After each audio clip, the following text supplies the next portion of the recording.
來關心這站交通事故，這是台鐵的南州站傳出這電車線和區間快車扣長期的情形，有2支集電徑受到損害。目前這潮州到枋寮這段路是未通，改用公路來接送旅客。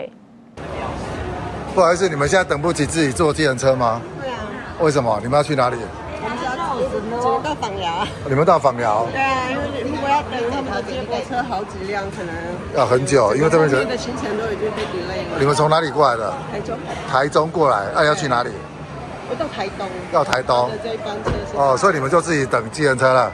對啊，因為它是1個小時後才會有接駁車嘛。哦，還有那麼久。哇，就這麼多人，至少要5、6台嘛。